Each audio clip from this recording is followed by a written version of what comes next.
Hi everyone, my name is Demetrius and I have done a DuPont analysis project over AT&T and T-Mobile. I have my Excel sheet in the back. I will be zooming in and out so you can have a better look at that.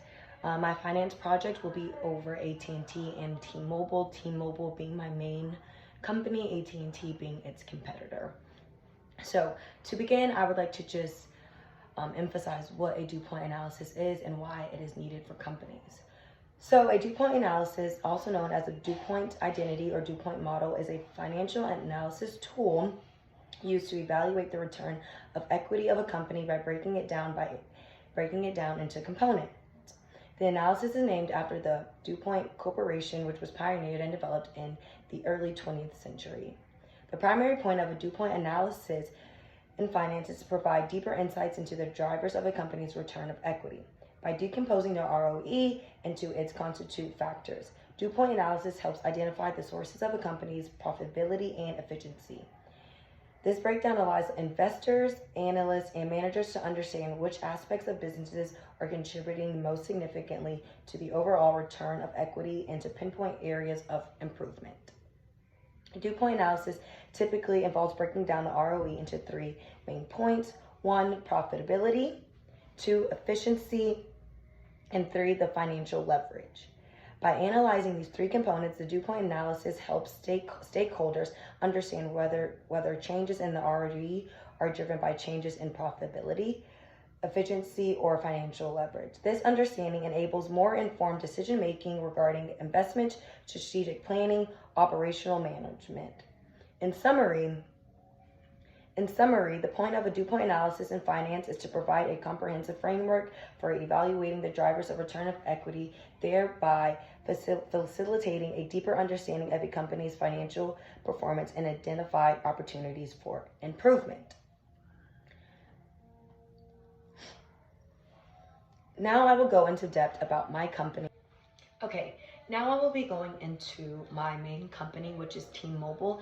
T-Mobile was founded in 1994 by John W. Stanton, and it was first named Western Wireless Corporation as VoiceStream Wireless. And then in 2001, Dutch Telecom then gained plurality ownership of what we know now as T-Mobile, as they changed the name. T-Mobile, the headquarters is in Germany, but it's really big here in the United States. Then my competitor company is AT&T. It is not as big as T-Mobile, but just as big. It's, one of its biggest competitors. And I chose T-Mobile to be my main competitor, my main company, because I have T-Mobile. That's a cell phone that I have, so I thought it'd be interesting to see how good my telephone really is. List out all the ratios I've done for my analysis. I then will zoom in so you guys can kind of see this better and get a better understanding of exactly what I'm talking about. But first, I will just go ahead and list out all the ratios and all the findings I did do for my analysis. So I did current ratio, quick ratio, cash ratio, current assets, current liabilities, inventory, cash and cash equivalents, capital intensity, sales to working capital ratio, days sales outstanding, cash conversion cycle, inventory to turnover ratio, product production cycle, total asset turnover, accounts receivable turnover, average collection period, accounts payable turnover, inventory to net working capital. I did the fixed asset turnover ratio, total assets, average total assets, net sales, working capital, inventory outstanding, days payable outstandings, cost of goods, average inventory, accounts receivable, average accounts payable. I also then went into debt ratios. I did the total assets to equity ratio, equity ratio, time interest earned, cash coverage ratio, leverage ratio, debt equity ratio, debt ratio, shareholders equity, assets, operating income, interest, depreciation, liabilities. And then I go into profitability ratios, which are operating income, return on assets, operating profit margin, total profit margin, net profit margin, return on total assets, return on common equity, operating income, total assets, average assets, fixed assets, net sales, profit after tax, shareholders' equity, net income. And then we have market value ratios, the dividend yield ratio, the dividend payout ratio, the retention ratio, growth ratio, price earnings to growth ratio, market value to book value ratio, weighted averages and number of shares for each of the companies, return of equity, earning per share, book value per share, free cash flow, operating cash flow.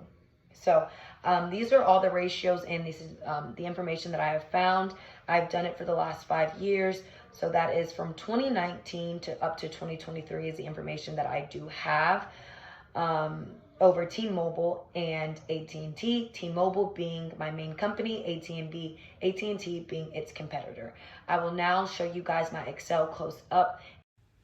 Okay, I have put the Excel worksheet all the way up so you guys can see what I will be talking about. The first ratio I will be going into depth about is the current ratio. For the current ratio, we divided the current assets by the current liabilities. The company's liquidity position is considered to be better if its current ratio is high. The ratio has remained better for T-Mobile over the last few years in comparison of AT&T. T-Mobile's current ratio increased from 0.74 times in 2019 to 1.10 times in 2020, then declined from there. But as you can see, the current ratio was higher for T-Mobile in most years than it was for AT&T. Next, we have the quick ratio, and in order to find out the quick ratio, we divide the company's liquid assets like cash, cash equivalents, marketable securities, and accounts receivables by the total current liabilities. The company's liquidity position is considered to be better if the ratio is higher, and the ratio remained higher for T-Mobile than it did to its competitor AT&T, as you can see over time. In 2019, AT&T was better, but moving forward, T-Mobile kind of took over from there. So in 2019, I guess you could say AT&T was better, but overall for the past 5 years, the quick ratio for T-Mobile has competed better. Now we have the cash ratio, and in order to find this ratio, we divide the company's cash and cash equivalents by the current liabilities. This ratio indicates about the ability that the company has to repay its current liabilities using its cash and cash equivalents. In this case, T-Mobile's ratio increased in 2020 over 2019, but then declined over the years. However, after some improvement has been observed in the case of AT&T, the ratio basically just remained the same and not the best. So overall, in this aspect, T-Mobile also takes the cake and is better than AT&T as well. Now we have the average collection period, and in order to get this, we divide the company's average accounts receivable by net sales. Then the quote is then multiplied by 365 so that the days in which the company collects its receivables can be calculated.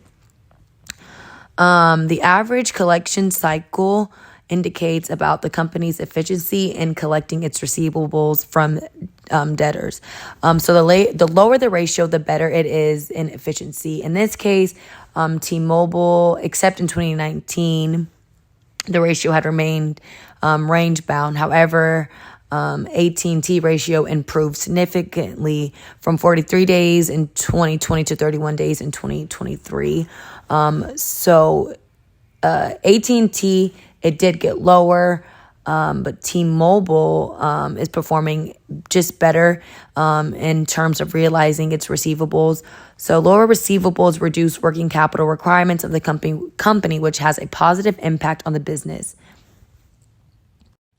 We then have the accounts receivable turnover, and to find this, we divide the net credit sales by the average accounts receivable.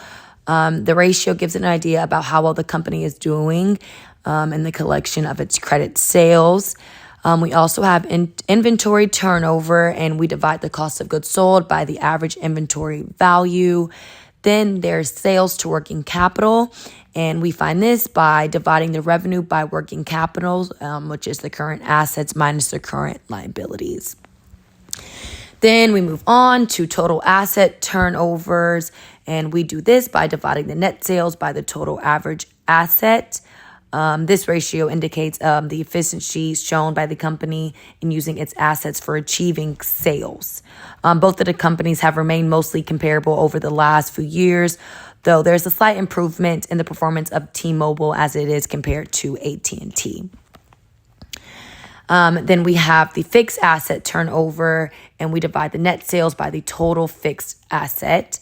And then there's capital intensity, and we derive this ratio by dividing the total assets by net sales. Moving on, then we have production cycle. We just divide 365 days by the inventory turnover.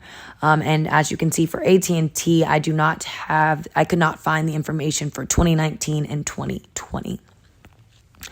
And then there is the average payable turnover, which we divide the cost of goods sold by the average accounts payable. Then we have the debt ratio. I actually want to get into depth about the debt ratio. We divide the total liabilities by the total asset. This ratio is an indicator of the solvency position of the company, the ability of the company to finance its assets from its own fund or debt can be analyzed through this ratio. If the ratio is low, then it indicates that the company is financing its assets through its own fund and is not relying on debt. The ratio has remained range-bound for both companies. In this case, AT&T, the ratio has increased marginally in the last 2 years as compared to the previous years, but they are low level only. The companies have maintained low ratios, which indicates that they have relied more on their own funds for financing assets rather than taking debt for the same amount. This performance of both companies have remained comparable over the last few years. Then we have the equity ratio, which is we divide this the shareholders' equity by assets. Then we have the debt to equity ratio. We divide the liabilities by shareholders' equity. We have time interest earned. We divide operating income by interest. We have the total profit margin. We divide the gross profit by its net sales. This ratio indicates about the gross profits earned by the company. The percentage of the sales in which has been converted into gross profits can be found using this formula to find the ratios. The ratios have remained comparable for the companies over the last few years. T-Mobile's ratio declined from 58.84% in 2019 to 54.31% in 2022. Then it later increased to 61 to almost 62% in 2023. In this case, as you can see, AT&T's ratio increased from 52 to almost 53% in 2021 to 59% in 2023. This ratio has remained high for both companies over these years, which indicates the companies are earning high gross profits from its businesses. Profit margin, we divide this operating profit margin by its net sales. This ratio indicates the operating profits earned by the company. Operating profits are the profits in which the company earns after deducting the costs like wages, raw materials, and other things. The operating profit doesn't include the interest and tax expenses. For T-Mobile, the ratio declined from 13% to 8.2% in 2022. However, we witnessed an increase in 2023 when the company reported operating margin of 18.16%. Which is almost double than the profits that booked in 2022. As you can see, the ratio has remained volatile in this case for AT&T. However, T-Mobile has consistently reported operating profits over the years. Then we have the net profit margin, and we find this by dividing the net profit by net sales. We have the return on assets, which we divide the net income by the average assets. This ratio helps determine how efficiently the company is using the assets for generating its earnings. From 2020 to 2022, the performance of T-Mobile in terms of return on assets has remained range-bound. However, in 2023, the performance increased considerably, and the ratio improved 3.13 times in 2022 to 6.81 times in 2023. The performance of AT&T has remained volatile over the years in the terms of return on assets. So generally, a high ratio indicates better performance by the company in using assets to generate sales. In this case, the performance of both companies has remained moderate over the last few years. Then we have the return on equity, and we divide the net income by average shareholders' equity. We have price earnings, and we divide the market value per share by earning per share. This ratio indicates about the company's current share price to its per share earnings. A high ratio indicates the price is higher than the earnings. In this case, T-Mobile's ratio looks overvalued, whereas AT&T's ratio looks undervalued. And then we can move on to the market value to book value. And we divide the current closing price for the stock by the book value per share. This ratio helps in making comparisons between the asset value of the company and the market price of its actual stock. So when the ratio is high, it is considered better. The ratio remained better in this case for T-Mobile in comparison to AT&T over the last 5 years from 2019 to 2023. We have the total net operating capital. The current and non-current assets used by the company can be understood by the accounting measures. You guys can see the negative total net operating capital of both companies indicates that the operational liabilities of the companies are much more than their assets. The performance of T-Mobile is better than that of AT&T. However, they both are weak. Then we have free cash flow, the cash which remains with the company to repay its creditors. Dividend or interest is derived from free cash flow. We have operating cash flow. The cash in which the company earns from its core business is derived from operating cash flow. So I kind of went through just of the main ratios I kind of wanted you guys to see for yourselves and see why I picked what company I thought was best, and I will show you guys that in my conclusion. So, as I stated before, I will just reiterate the purpose of this whole analysis and the project. So, the purpose of this project was to understand the financial performance of the company T-Mobile. We did this by using the ratios and calculating each and every ratio. We took the financial data from the income statements and the balance sheet of the company. The performance of the company is analyzed for the past 5 years so that variations can be observed. In order to understand the financial performance of the company, both the time series and the cross-sectional analysis was done. The company's performance was also compared with its competitor, AT&T, so that the variation in the performance could be analyzed and some relation can be derived in their performances. Analysis was done for the last 5 years so that their liquidity position, efficiency, solvency, and profitability and market value could be determined. For any investor, it is very important to understand the financial performance across various factors, then only he or she would be able to make an informed decision. So, after going over all the ratios and the analysis, I can conclude as we compared the performance of both companies over the last 5 years, we find that the performance of T-Mobile has remained better than AT&T. The liquidity position of both companies have remained weak over the years. The capital structure of both companies has remained aggressive over the years as well. In terms of efficiency, the performance of T-Mobile has remained better than AT&T. The free cash flow of T-Mobile was negative from 2020 to 2022. However, the performance of AT&T was better during those years.